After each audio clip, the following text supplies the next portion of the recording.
What's going on, guys? This is VinylicPuma, back with another Borderlands 2 countdown video, and today I'd like to go over 10 of what I think are among some of the best weapons in Borderlands 2 for performing critical hits. Or in other words, we're going to be talking about a number of weapons that are capable of, useful in, or are mainly known for dealing a lot of critical hit damage. Also, I'll promise to keep the dead meme references to a minimum in this video, because you may see a lot of damage being dealt here. Warning, no actual buckets, barrels, canisters, or cans were broken during the making of this video, except for some digital ones.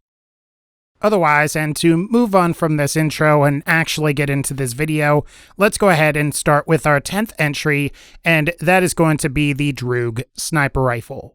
So the Droog is a really great sniper rifle, and like all non-Jacob snipers, it has a crit multiplier of 2 and 100% base bonus, which typically yields about 4 times the damage that one might deal on a body or non-critical shots.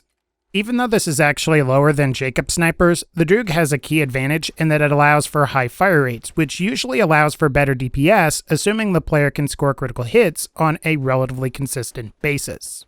What also makes the Droog special, though, is how low-level variants can be used with Zero's critical ascension skill to more easily and reliably stack critical ascension on stronger enemies, which at that point, the player can then swap to a more powerful sniper of an appropriate level and benefit from the increased gun and crit damage bonuses.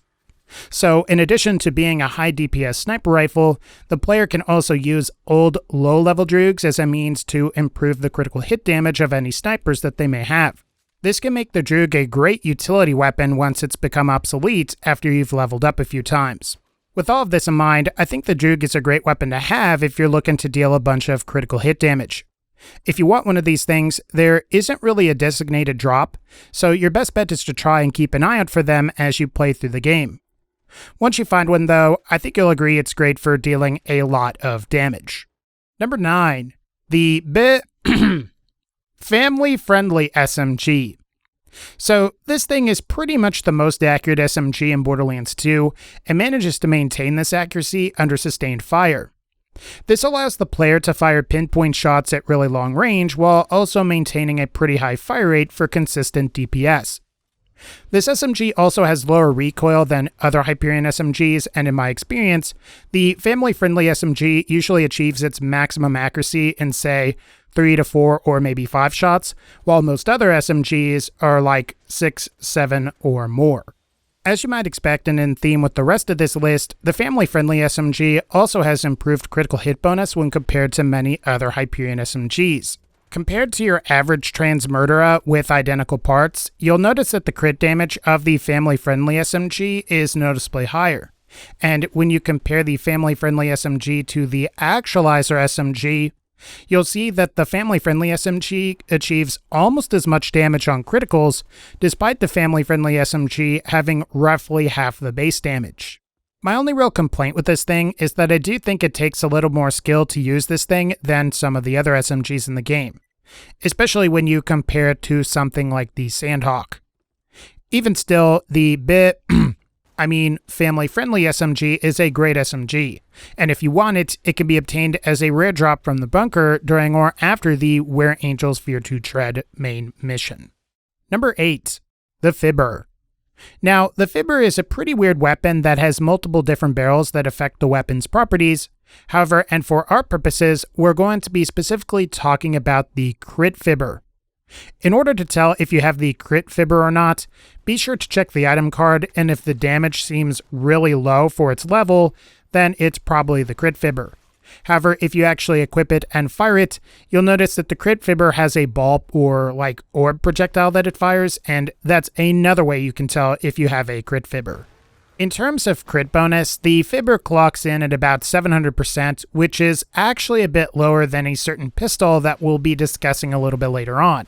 However, the crit Fibber still actually manages to deal more damage on critical hits in comparison, which is kind of weird, but my guess is that there's some additional damage calculation going on here, which isn't all that surprising given that the weapon's name and all of the stats of the Fibber itself are intended by the developers to be misleading. You may also not necessarily like the ball projectiles, as they do limit the range somewhat, but if you don't mind that and you're relatively close to enemies while using this thing, I don't think you're going to really find it's a problem. In the end, there's a lot of damage to be had here, and the crit Fibber is definitely recommended by me. If you want it, all you have to do is complete the Real Boy line of side quests from Mal in the Iridium Blight, and upon doing that, you can receive the crit Fibber as a quest reward. Number 7. The Hale. The Hale is a fairly bizarre but great weapon in this game. Its projectile arc is really awkward, and at first glance, it would appear to make the weapon almost unusable, even with its nice critical hit bonus of about 200%. However, if you simply aim downwards and try to get the projectiles to arc into enemies, I think you'll find that the Hale can actually be quite effective, especially on critical hits. What I think makes the Hale one of the better assault rifles, though, is the rest of its unique attributes. Obviously, you know that the Hale has high crit damage, but like many other Moxie weapons, the Hale is capable of passively healing the player for a percentage of damage dealt at a rate of about 3%. Also, the Hale spawns an additional projectile after a certain distance, and since this projectile is unlisted, it can make the Hale a perfect candidate to pair with the B-Shield for a massive damage boost. You can also get this thing to benefit from grenade damage bonuses as well, so if you're playing Axton, the Hale would be an excellent choice to use on him. With all of this in mind, I think you'll agree that the Hale is a great and versatile assault rifle, and if you want one, it's acquired as a quest reward by completing the 5th round of Fink's Slaughterhouse located in the fridge. While it may take a while to get this thing, it's certainly worth it once you do. Number 6. The Lady Fist. Though its base damage is pretty low, the Lady Fist more than makes up for it with its inherently high critical hit damage bonus, and according to the item card, the Lady Fist has about 800% crit bonus, which is absolutely massive. When this high crit bonus is combined with the Lady Fist's high accuracy, you can score a number of recurrent shots to an enemy's crit spot while also dealing a bunch of damage. Especially during normal difficulty, where the Lady Fist will easily overpower the vast majority of weapons that you can come across. Later on in the game, the Lady Fist retains its usefulness due to how this critical hit bonus is passive. On most characters, you can use this in conjunction with the Twister to massively boost the Twister's damage on criticals, and provided you're playing Salvador, you can more easily take advantage of this crit boosting ability since Salvador can dual wield. All you have to do is have the Lady Fist in the offhand, and it will boost the critical hit damage of any weapon that is in the right hand. If you ask me, the Lady Fist makes for a great offensive weapon in the early game and becomes a great utility item in the later portions of the game. And if you want one of these things, you can get it by siding with Yuna Baja during the Uncle Teddy side quest in the Arid Nexus Badlands. Number 5. The Conference Call.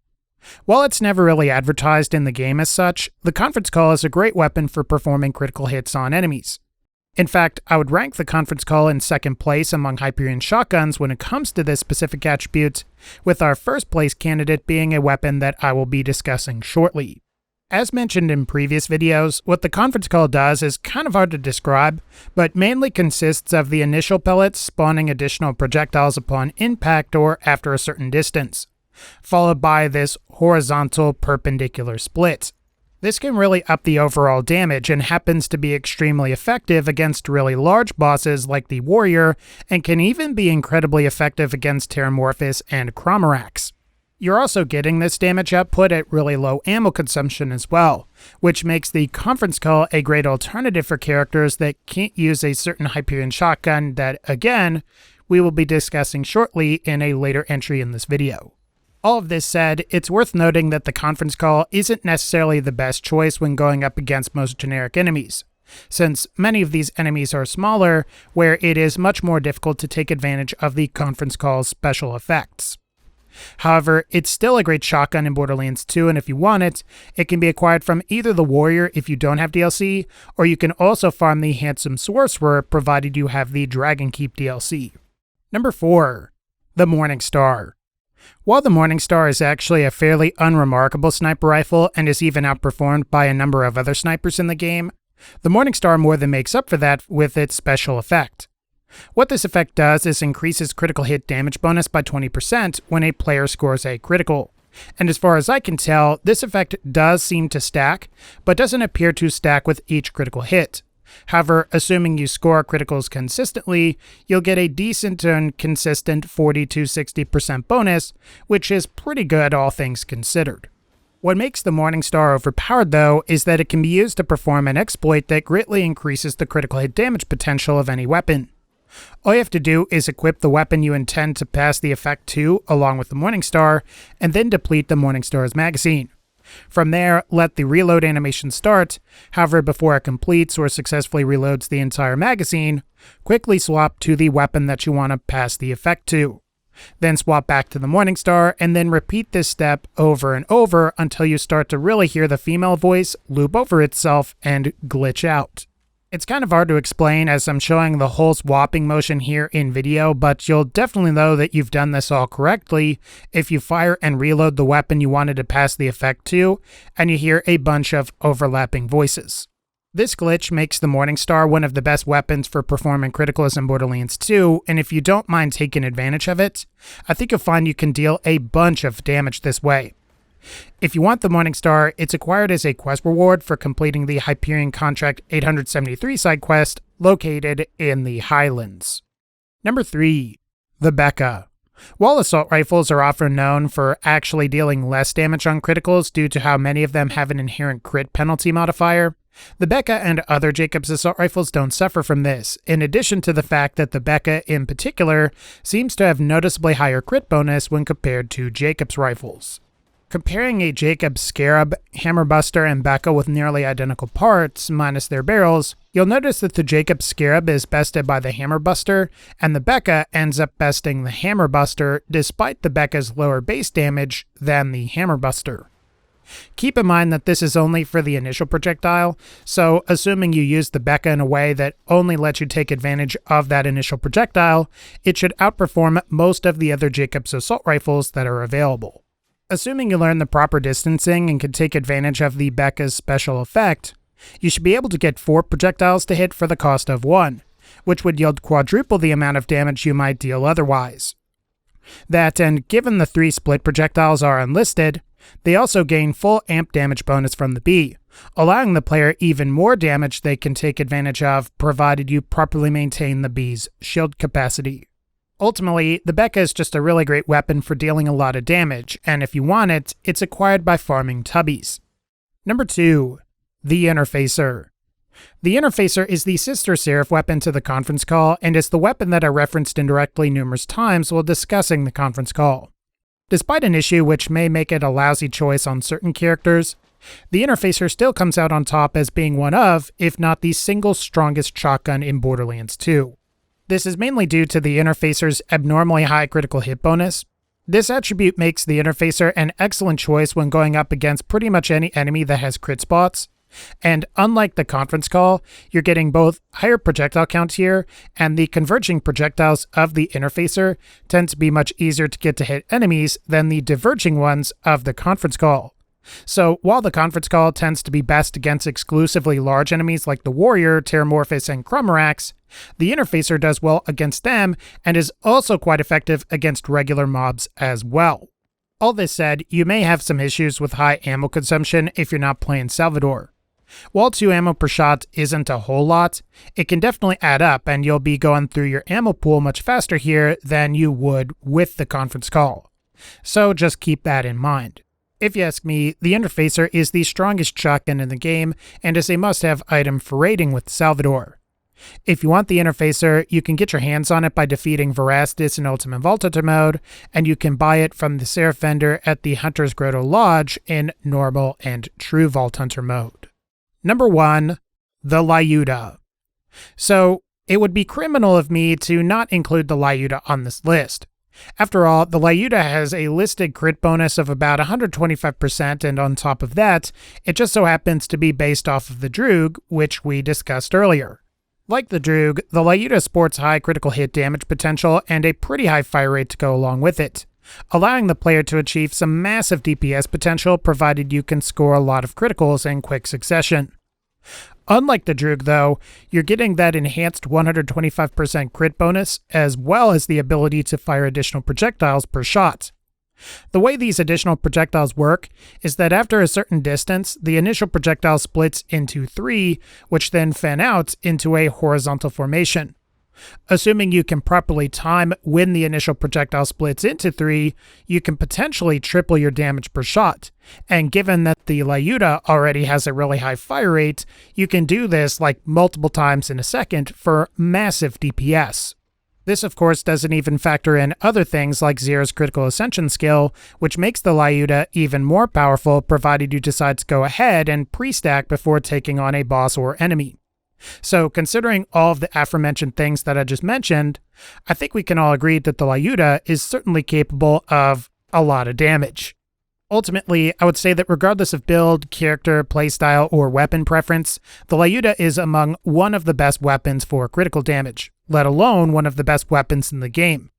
If you want one, you can acquire one from an NPC named Gettle that's located in the dust during or after the good, the bad, and the Mordecai side quest mission. Okay guys, I think that's going to wrap up this video, and I hope you guys enjoyed it along with the dead meme references. If you liked this video, definitely be sure to leave a like, click the bell so you can be notified when I upload more videos, and as always, and again, thank you all so much for supporting this channel, take care, and I'll see you all in the next one.